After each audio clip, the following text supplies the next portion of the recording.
Très chers amis de la presse, quelle que soit la nature ou l'ampleur du crime commis contre autrui, l'impunité est tout simplement inadmissible. Voilà pourquoi, de toutes mes forces, je soutiens et je demande à tous les Congolais de soutenir l'initiative lancée par le docteur Denis Mukwege, le prix Nobel de la paix, celle de la création d'un tribunal pénal international pour la RDC.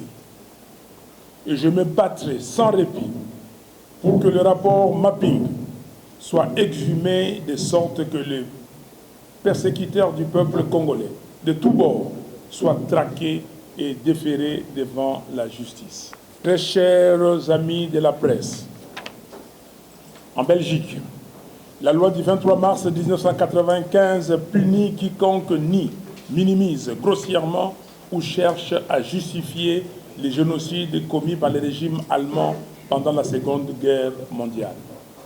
En France, la loi Guesso, adoptée le 13 juillet 1990, punit d'1 an d'emprisonnement et de 45 000 € d'amende toute contestation des crimes contre l'humanité commis pendant la Seconde Guerre mondiale.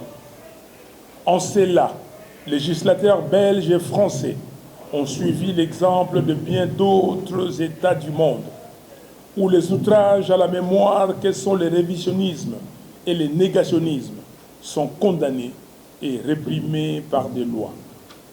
Dans notre pays, l'ambassadeur du Rwanda en RDC réside confortablement à Kinshasa, après avoir tenu des propos niant et minimisant de façon caricaturale et téméraire les martyrs du peuple congolais à Kasika en 1998. Je salue le courage des différents mouvements citoyens, dont les braves jeunes de la Lucha, de Filimbi et autres, qui ont, en dépit du refus de l'autorité urbaine, organisé de vigoureuses manifestations pour exiger l'expulsion du représentant de Kigali à Kinshasa. Cette situation est révélatrice d'une faiblesse dont la source est, sans doute, le manque de légitimité des institutions de la République et de leurs animateurs. En effet, ces institutions et leurs animateurs, ne procédant pas du peuple, sont manifestement au service de ceux qui les ont portés. Parlons maintenant de Minembwe. L'installation tapageuse de Minembwe en commune rurale doit être comprise comme une tentative d'officialisation de la matérialisation de l'occupation maintenant. C'est certainement parce que le pacte ou deal Joseph Kabila, Félix Tshisekedi a donné à ces derniers le mandat de mise en œuvre par défi du plan de balkanisation de notre pays. Comme peuple, nous n'accepterons pas cette humiliation et nous allons nous y opposer énergiquement. C'est ainsi que je lance aujourd'hui un vibrant appel au mouvement citoyen, aux partis et regroupements politiques, aux associations, aux syndicats, aux églises et à tous les citoyens congolais à dépasser les enjeux sectoriels et partisans pour faire barrage ensemble et par tous les moyens à cette tentative insidieuse de renforcement de l'occupation et du processus de balkanisation de notre pays. J'ai pris instamment, mes chers compatriotes, de se réveiller avant qu'il ne soit trop tard. L'heure n'est pas au découragement, car le mal congolais n'est pas une fatalité. L'heure est plutôt au réveil de la conscience collective et de la volonté populaire de mettre un terme définitif à un deal mafieux qui enchaîne le pays et prend tout le peuple en otage. L'heure est à la libération de notre pays et au retour à l'ordre constitutionnel. Libérons la RDC. Tel est le vaste mouvement populaire que je lance dès aujourd'hui.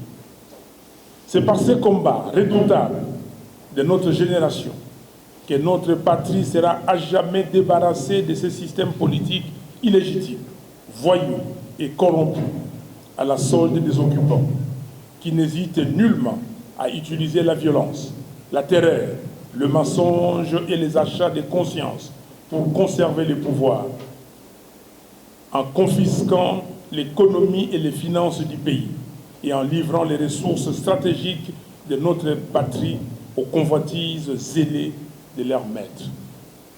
C'est maintenant que nous devons donner le meilleur de nous-mêmes à notre patrie, jusqu'au sacrifice suprême s'il le faut.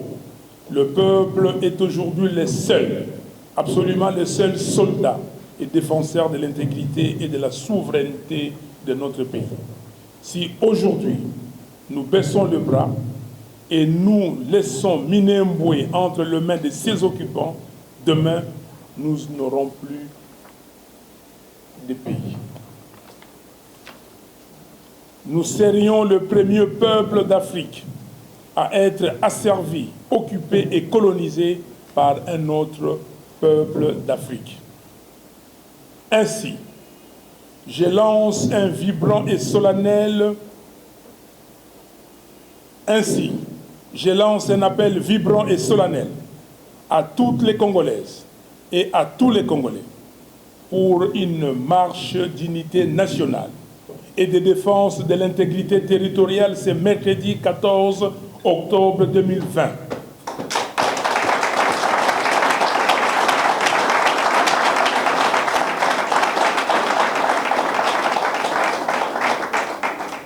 Je lance un appel vibrant et solennel à toutes les Congolaises et à tous les Congolais pour une marche d'unité nationale et de défense de l'intégrité territoriale.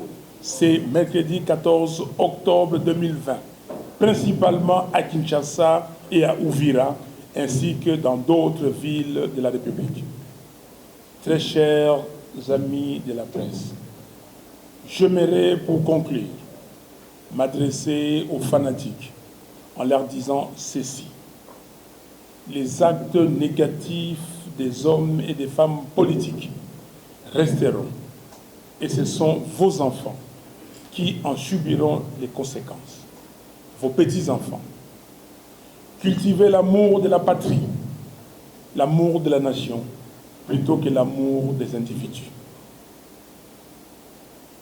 À tous les Congolais attachés à l'unité et à l'inviolabilité de l'intégrité territoriale de la patrie congolaise, marchons tous le 14 octobre pour dire à l'unisson non à la balkanisation de notre pays, non à l'occupation de la patrie de Lumumba, non au pacte de la destruction de notre pays que Joseph Kabila a signé avec Félix Tshisekedi. Oui à la création d'un tribunal pénal international pour la RDC. Je vous remercie.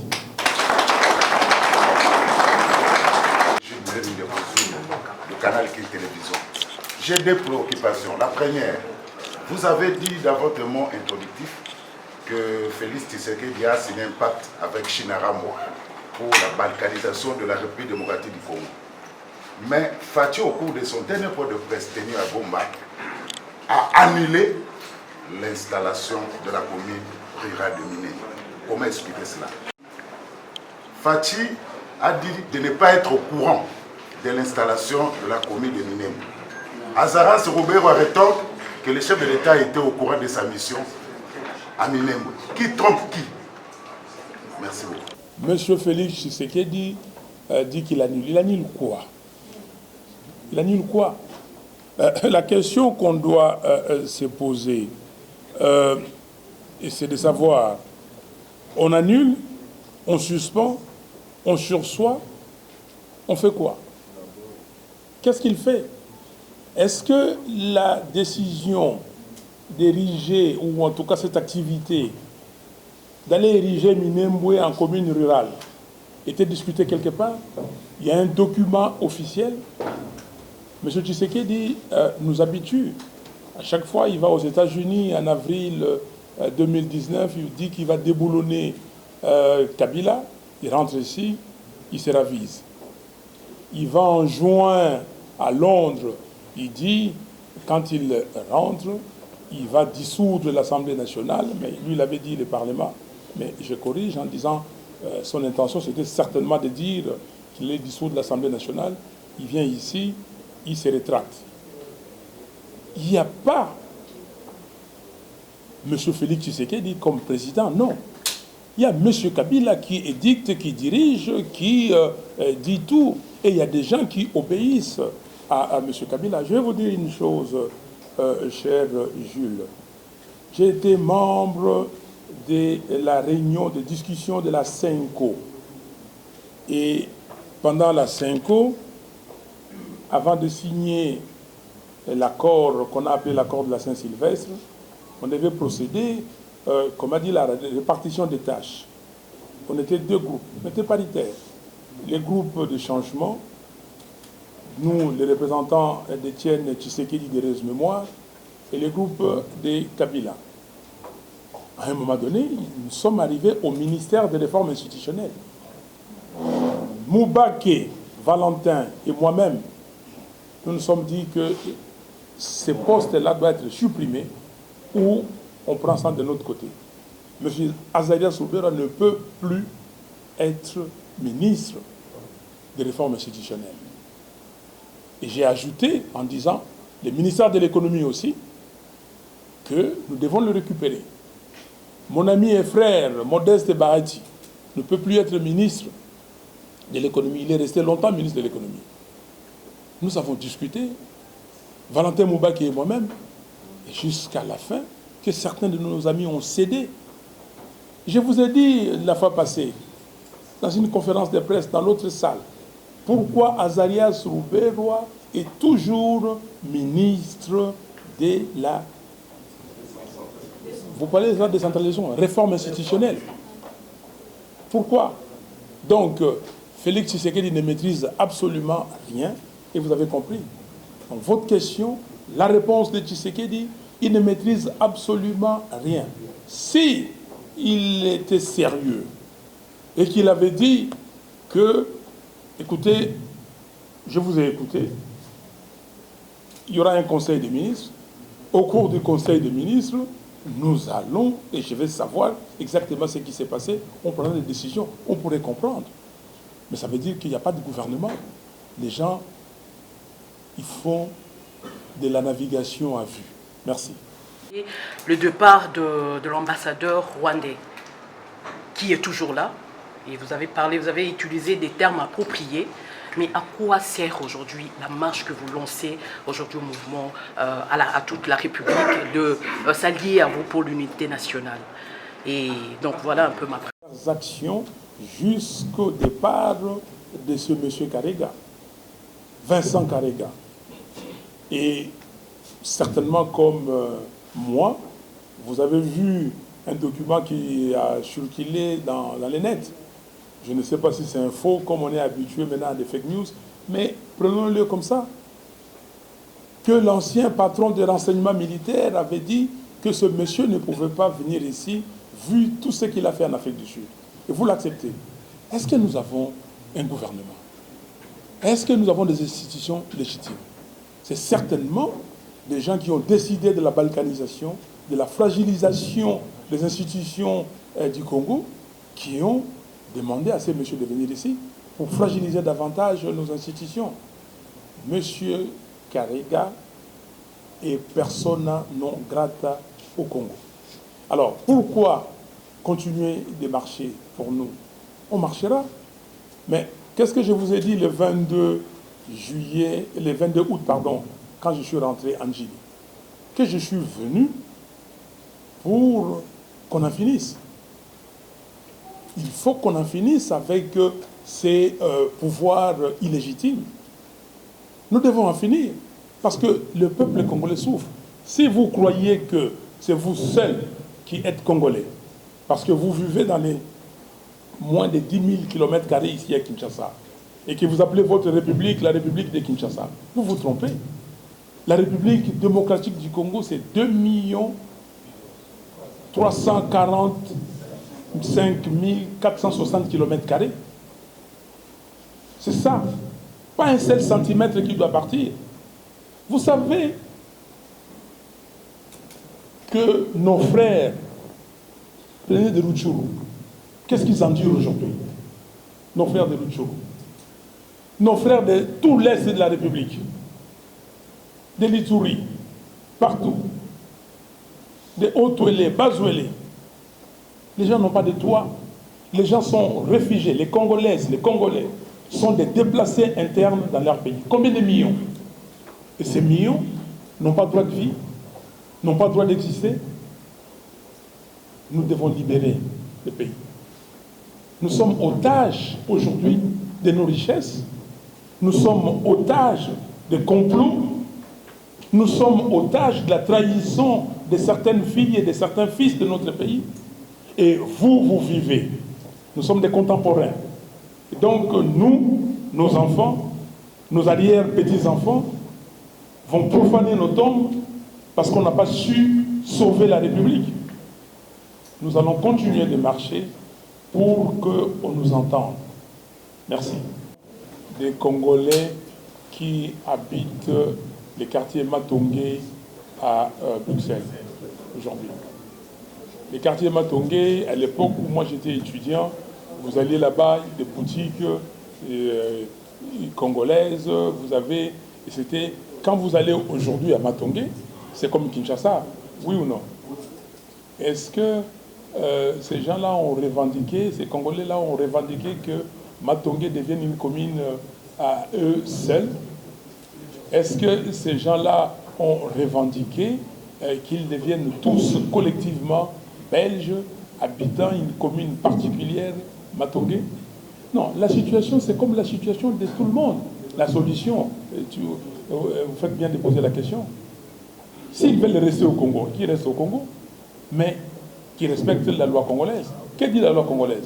S'ils veulent, comment dire, des cartes de résidents permanents, okay? Le Congo prévoit ça.